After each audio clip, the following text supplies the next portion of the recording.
Ahinoam had always known her place in the world. Born into a family of wealth and status, she had been raised with the understanding that her life was not her own. Her father was a powerful man, a leader among the people of Jezreel, and with that power came expectations. Daughters were not raised to follow their own desires. They were raised to make alliances. Ahinoam had accepted this truth early. She had been trained in elegance and restraint, in the art of conversation, in the subtle power of silence. She had watched her mother navigate the politics of men with careful words and a lowered gaze, and she had learned. By the time she was of age, she knew how to carry herself, how to speak just enough to be intriguing but never too much to be challenging. She was prepared for the life of a nobleman's wife, a life of quiet influence behind the scenes, a life of duty, not passion.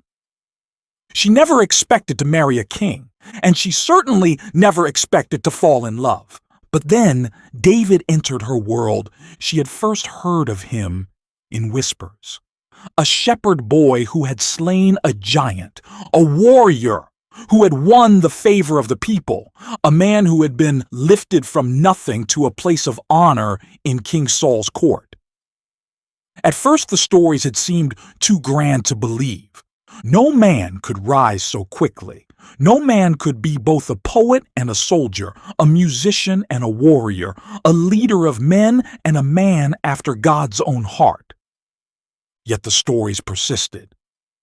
And soon, David was not just a name spoken in awe among the people. He was a reality, a presence that shook the kingdom, a presence that changed her life forever. Ahinoam first saw David at a feast in Saul's palace. She had been invited alongside her father, a rare moment in which she was allowed to step beyond the world of women's chambers and into the political heart of the kingdom. And there he was, not in royal robes, not in fine silk, but in the simple garb of a soldier. Yet he carried himself like a prince. His face was not that of a seasoned warrior, but of a man who had already seen too much. His eyes held a depth that unsettled her. And then he smiled. Not the kind of forced, practiced smile she had seen in noble courts. Not the empty charm of a man seeking favor, but a smile that was real. A smile that was meant for her, and for the first time in her life, Ahinoam felt something stir in her chest that had nothing to do with duty or expectation. It was something dangerously close to hope. She knew that Saul had taken him in, knew that David had become the king's favored warrior, knew that he was beloved by the people, and she also knew that it could not last. Power was dangerous. And a man like David, a man loved by the people more than the king himself, would not go unnoticed by Saul's growing paranoia. Her mother had always told her, when a man climbs too high, he is bound to fall, and when he does, those around him fall with him. But Ahinoam did not listen, because something in her had already decided. If David fell, she would fall with him, and that was a choice she would never regret. Ahinoam had spent her life learning how to read men. She had watched her father negotiate alliances, temper disputes, and carefully wield his influence without ever raising his voice. She had seen noblemen posture and preen, warriors boast of victories that were not their own, and kings build empires with words sharper than any sword. But David was different. Where others used clever speech and empty promises, David spoke simply, honestly, as if he had nothing to prove. Where others hungered for power, David seemed to carry it lightly, unaware of how deeply it unsettled those around him. And that was why Saul feared him. Ahinoam had been at court long enough to sense the change. At first, David had been welcomed. Saul had embraced him as a son, offering him a place at his table, giving him command over his armies, and even offering him his daughter Michal in marriage. It should have been a future of honor, security, and favor. But instead, it became a death sentence, because Saul did not truly want a son. He wanted a weapon he could control. And when he saw that David could not be controlled, the love he had once given turned to hatred. The first time Saul tried to kill David, the entire court had been there. Ahinoam had been standing near the back of the great hall, listening to David play his harp. His fingers moved effortlessly over the strings, weaving a melody that should have soothed the king's troubled spirit. But Saul was beyond soothing.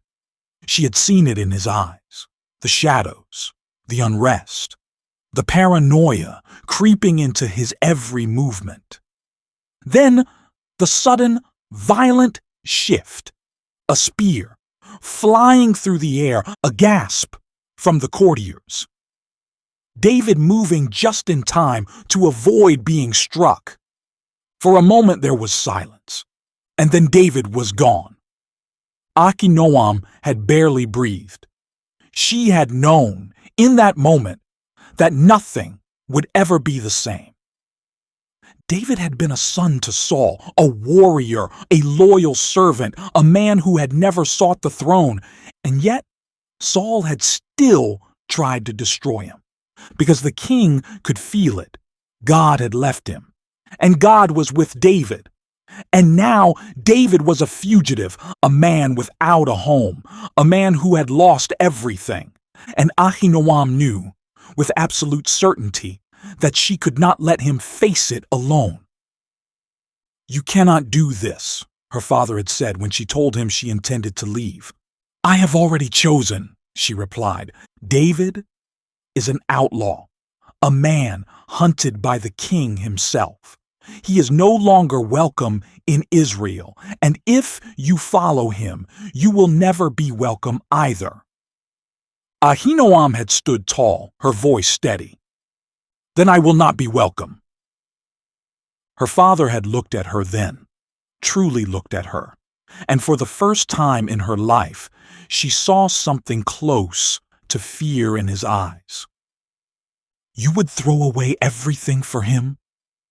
"I would," she said without hesitation, and then she turned and never looked back. The wilderness was nothing like the palace halls she had once known. The life she had left behind had been one of luxury, safety, and stability. The life she entered with David was one of uncertainty, hardship, and constant danger. But she never regretted it, because David was hers and she was his. And as long as she stood beside him, she had everything she would ever need. The wilderness was harsh, unforgiving, and merciless. Ahinoam had grown up surrounded by fine linen, marble floors, and food brought to her by silent, obedient servants. Now she slept on the cold, hard ground beneath the open sky, with nothing but a thin cloak to shield her from the night, and yet she had never felt so alive. David was no longer the celebrated hero of Israel, no longer the warrior who feasted in the halls of the king. He was a fugitive, a man hunted by Saul's army, a leader of outcasts, the desperate, the broken, and she was one of them. The moment she had left her father's house to follow David, she had known there would be no return, but she had made her choice, and she would never take it back. "You do not have to live like this." Abigail's voice was soft but steady as she handed Ahinoam a bundle of dried figs. Ahinoam took it, though she barely tasted the food as she chewed. Her stomach had long since learned to ignore hunger. "I chose this," she said, wiping her hands on her cloak. Abigail studied her carefully. "You chose David. This life was forced on him." Ahinoam knew she was right. David had never sought the throne. He had never desired power, never asked for war, never longed for the kingdom that Saul now clutched in fear. He had been anointed, called, chosen. And because of that, his life was no longer his own. Now, it belonged to God. And wherever David went, Ahinoam would go. "Do you regret it?" Abigail asked, tilting her head. Ahinoam looked toward the camp, where David knelt in prayer, his shoulders tense, his heart heavy. She thought of the years she had spent as a noblewoman, of the palace walls that had once surrounded her, of the safety and comfort she had abandoned. She thought of how much easier her life would have been if she had stayed. And then she shook her head. Never. Abigail smiled, a knowing look in her eyes. "Good," she said, "because your journey is only beginning." The nights in the wilderness were the hardest. David's men, a band of outcasts, rebels, and fugitives, were loyal, but loyalty did not put food in their bellies. She had seen the hunger in their eyes, the exhaustion, the weariness of constant running. But worse than hunger, worse than the cold, worse than the restless nights, was the waiting. David had been promised a kingdom. But how long would they have to live in exile before God's promise was fulfilled? How long would they have to flee before the crown was rightfully placed on David's head? Would it be months, years, a lifetime? Ahinoam did not know, and neither did David. But he never wavered, not once. Not when Saul sent armies to kill him, not when he was forced to hide in caves like an animal, not when men whispered that he should take the throne by force. He waited, because David knew what Ahinoam had come to understand. God's promises were never rushed, and so she waited too. For the day, Saul's reign would end. For the day, David would take his place as king. For the day, they would no longer have to run. For the day, she could stand beside him as more than a fugitive's wife. For the day, she would become a queen. The news came on a dry, windless afternoon. Saul was dead. Ahinoam sat beside a small fire, absently running her fingers over the fabric of her worn cloak when she heard the messenger's footsteps approaching. David had been speaking with his men when the news was delivered, and for a moment, everything was still. No cheers of victory, no sighs of relief, just silence. Then, Ahinoam saw the way David's shoulders tensed, the way his hand clenched at his side, as if he had been struck by something unseen. She knew what everyone else expected, that David would rise immediately, claim his rightful place as Israel's king, march into Saul's throne room, and take what had always been meant for him. But instead, David grieved. "How the mighty have fallen," he murmured, his voice heavy with sorrow. Ahinoam felt a strange ache in her chest. Saul had tried to kill David, had hunted him, driven him into exile, taken everything from him. But David still mourned him, still honored him, still called him the Lord's anointed.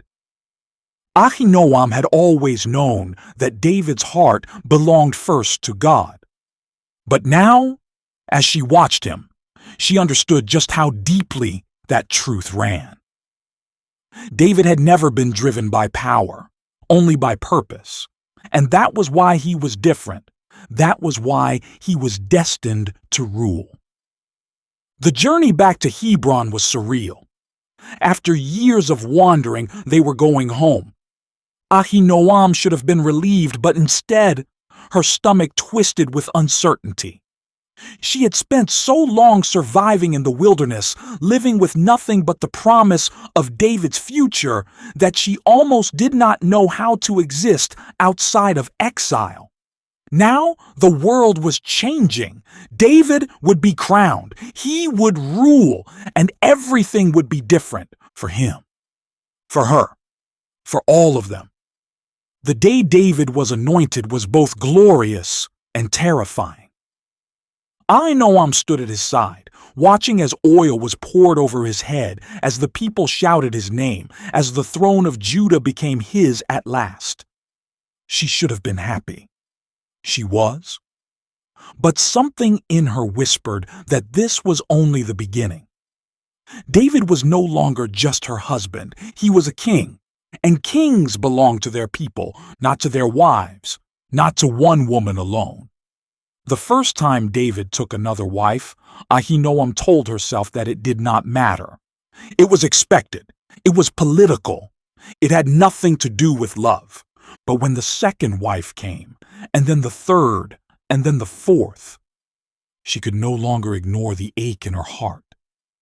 David had once been hers alone, but now she was one of many, still important, still respected, but no longer his only. She had been his first, but she would not be his last. And no matter how much she told herself she had been prepared for this, it still hurt. One night, she found David alone in the courtyard, staring at the stars. "You are troubled," he said without looking at her. Ahinoam hesitated, then sat beside him. "I wonder," she admitted, "if I will ever have you to myself again." David sighed, running a hand through his hair. "Ahinoam," he said softly, turning to her. "You were with me when I had nothing. You will always be first in my heart." She wanted to believe him, but she also knew that love was different for kings. Love was divided. Love was political. And for the first time, she realized that while David would always be hers, she would never again be his alone. Ahinoam moved through the palace halls, the walls no longer foreign. No longer a place of exile, but no longer a place of belonging either. She was a queen, one of the first, but not the only. Once, she had thought she would be the only woman David ever loved. Now she understood the truth. David's love was not singular. It was scattered, divided among many. And as the days passed, she began to feel the weight of that truth settle into her bones. The palace was never quiet. There were new wives, new children, new alliances, and new responsibilities. She watched as David's household grew, as the wives came in one by one, each bringing their own presence, their own status, their own purpose in his growing kingdom. She had once been the only one to carry his children. Now, she saw his sons and daughters running through the corridors, laughing, playing, filling the air with their voices. And yet Ahinoam was no longer the mother of the heir. She had given birth to David's firstborn, Amnon. At first she had believed that would make her secure, that her son would be the future king, the one to inherit his father's throne. But then more sons had come, sons from other women. And suddenly, Amnon was no longer David's only legacy. He was just one of many. Like her? She saw Abigail often. The woman was always composed, graceful, wise. David respected her, leaned on her, and Ahinoam resented her for it, because Abigail had not been there when David had been a fugitive, a man running from death. She had met him after he had already become a leader. She had not known the David that Ahinoam had. She had not suffered with him, had not endured exile with him, had not held him in the darkness of the wilderness and whispered that everything would be all right. And yet, Abigail had a piece of David's heart that Ahinoam had never touched. A part of him that sought counsel, that respected wisdom, that admired grace. David never came to Ahinoam for counsel. He never looked to her as an advisor. She was his wife, the mother of his son, but she was not his voice of reason. That he had given to Abigail. Then there was Bathsheba. Ahinoam had seen many women come into the palace, had seen the way David's affection shifted from one to another, had felt her heart grow numb to it all. But Bathsheba was different. Bathsheba was not an alliance. She was not the daughter of a nobleman meant to secure David's kingdom. She was a woman he had sinned for, a woman he had risked everything for. Ahinoam had watched as David mourned for the child Bathsheba lost, had seen the way he withdrew into himself, repenting before God, suffering in the wake of his own failures. He had never mourned for Ahinoam like that, and when Bathsheba bore him another son, Solomon, Ahinoam knew. This son was different. This son had David's heart in a way none of the others did, including Amnon. And for the first time, she feared for her own child's future. Years passed, David's kingdom grew, and Ahinoam became a woman forgotten. She was still queen, still the mother of David's firstborn son, still the woman who had followed him through exile and into the throne room. But David's love had moved on. His world was full of new wives, new alliances, new children. And Ahinoam? She was simply a part of his past, a foundation on which he had built something greater, but no longer something he held on to. And she told herself it did not matter. She told herself she had accepted it. But in the quiet hours of the night, when the palace fell silent and she lay awake in her chambers, she still longed for the days when David had been hers alone, when his love had been undivided, when she had been his only. But those days were gone, and they would never return. Ahinoam sat at the edge of her chamber, staring at the wavering flame of an oil lamp, her fingers absent-mindedly tracing the fabric of her robe. The palace was quieter than usual, but the silence did not bring peace. It only reminded her of what had been lost. She had once believed that her son, Amnon, would inherit everything: the throne, the favor, the name of David himself. She had been certain of it. As the first wife, the mother of the firstborn, it was her destiny to see her son rise to rule. But now, that destiny had been stolen from her. Amnon was dead, and David, the man she had followed, the man she had sacrificed everything for, had done nothing. She remembered when she first carried Amnon in her arms. He had been her greatest joy, her greatest hope. David had held him close, kissed his forehead, whispered promises of a future where he would be king. "You are my son," David had said, his voice filled with something Ahinoam had never heard before: a father's love. She had believed in that love. She had believed David would protect him.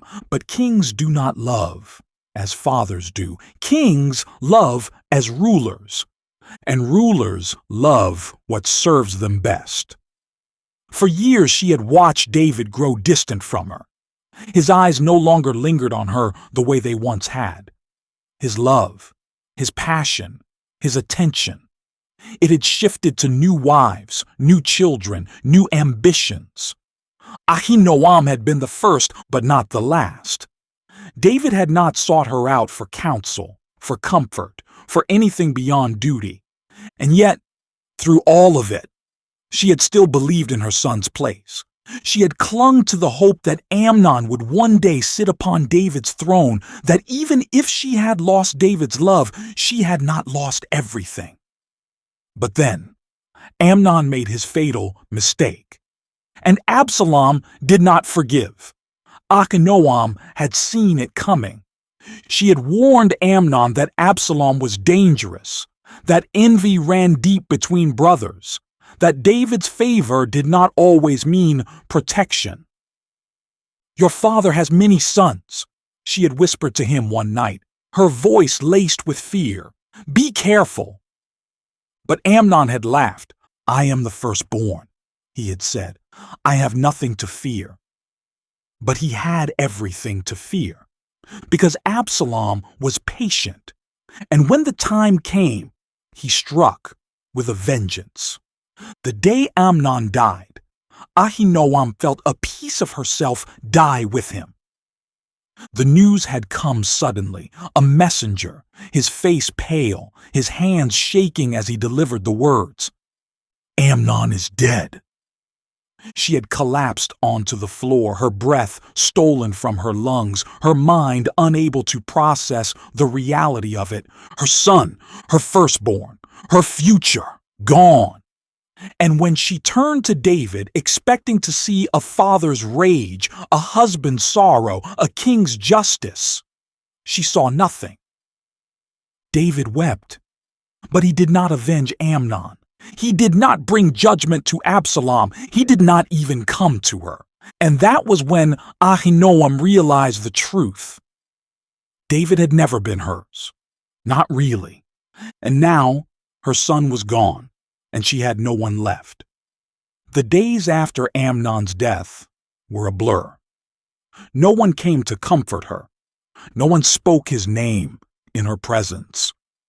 The palace moved on as if the firstborn son of David had never existed. And Ahinoam felt herself fading. She wandered through the palace, invisible. She watched as David's other children grew stronger, as his other wives flourished, as life continued around her while she remained frozen in grief. Once, she had been the most important woman in David's life. Now she was just another wife, another name, another forgotten piece of his past. Her power, her place, her purpose had been taken from her. And worst of all, David did not even notice. One evening, as she sat in her chambers, staring into the darkness, a familiar voice spoke from the doorway. "You have not eaten." Ahinoam did not look up. She already knew who it was.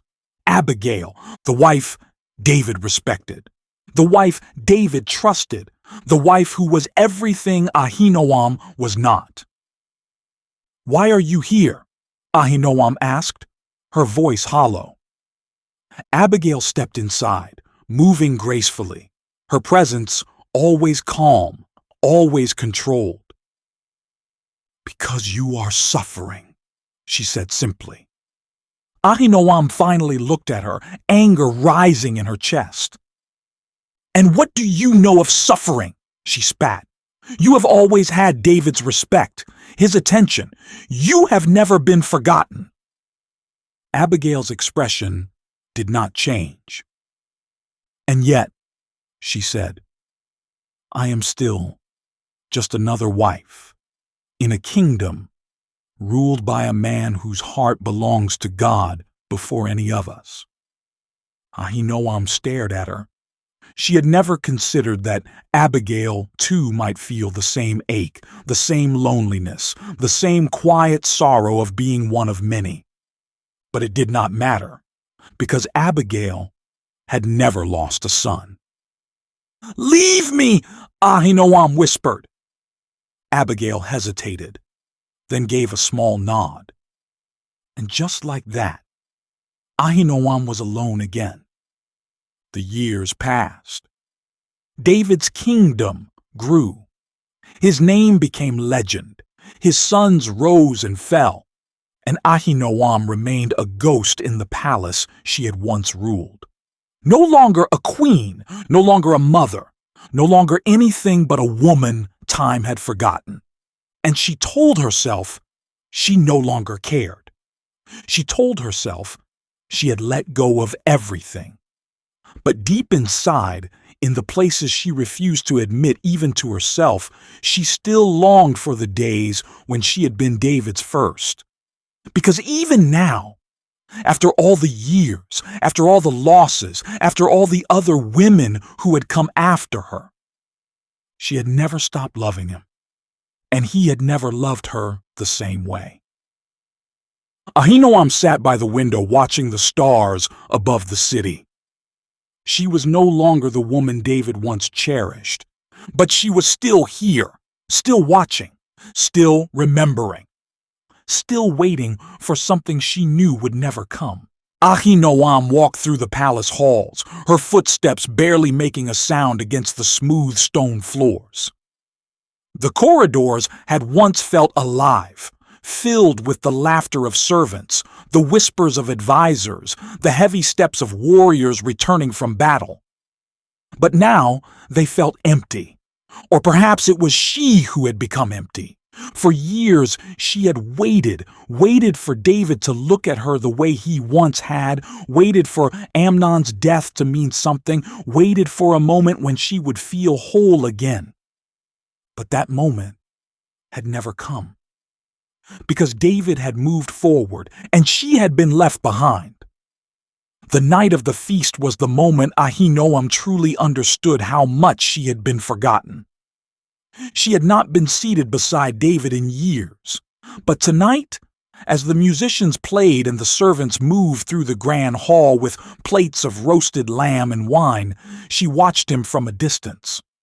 Watched as Bathsheba whispered something in his ear, her hand resting lightly on his arm. Watched as David's eyes softened, as he laughed, as he turned toward her with the kind of affection Ahinoam had not seen in decades. The kind of affection he had once given to her. She tightened her fingers around the goblet in her hand, her stomach twisting.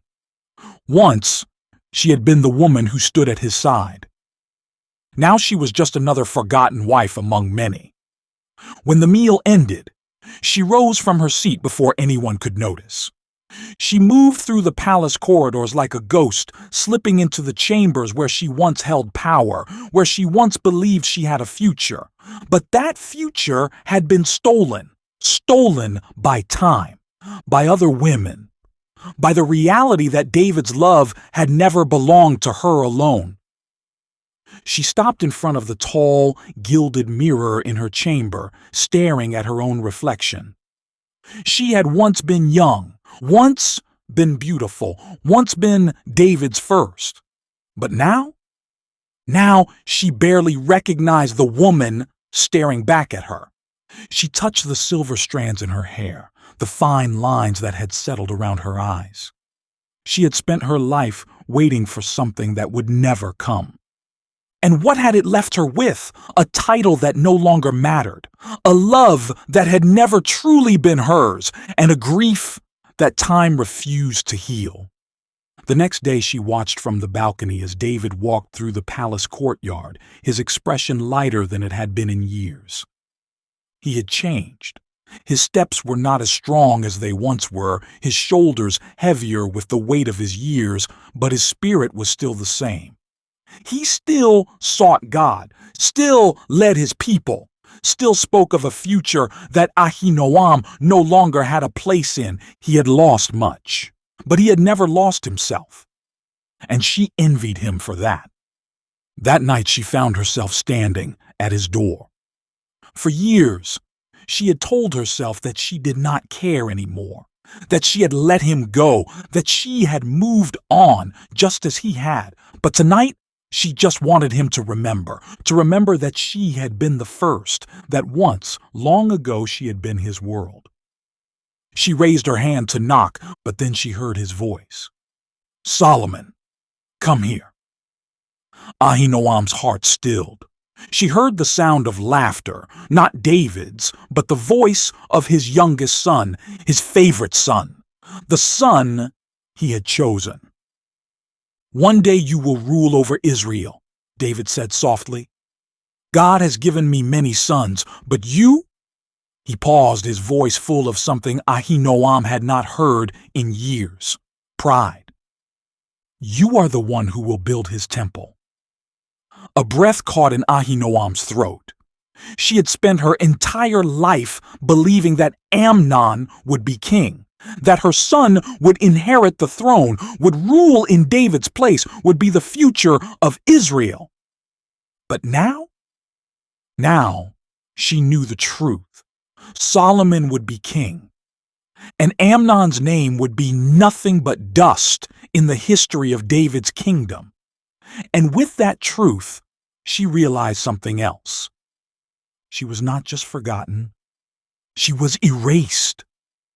She turned away from the door, her hands trembling at her sides. She walked back to her chambers, back to the place where memories clung to her like ghosts. She did not cry. She did not scream. She simply sat in silence. She had spent her life waiting for a love that had never been hers to keep. She had spent her years believing she was meant for more. But now she knew. She had never been David's true love. She had never been his greatest joy. She had never been the queen who would shape the future. She had simply been the first, and in the end, being first had meant nothing at all. The years passed. David's reign neared its end. The kingdom was stronger than ever. His name would live on forever. But Ahinoam, she was just a whisper in his story.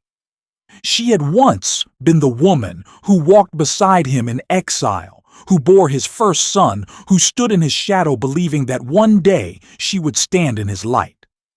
But she had never been the woman he could not live without, and in the end, that was all that had ever mattered. The palace continued to move forward. Life continued. David continued. But Ahinoam had long since disappeared into the past. She had faded into the background of history, a queen who had once held a place of honor, a mother who had lost everything, a woman who had loved a man who had never truly been hers. And so as the city of Jerusalem thrived, as David's legacy flourished, as Solomon prepared to rule, Ahinoam sat by her window, staring at the city below, knowing her time had long since passed. She had once been a queen. Now she was nothing at all.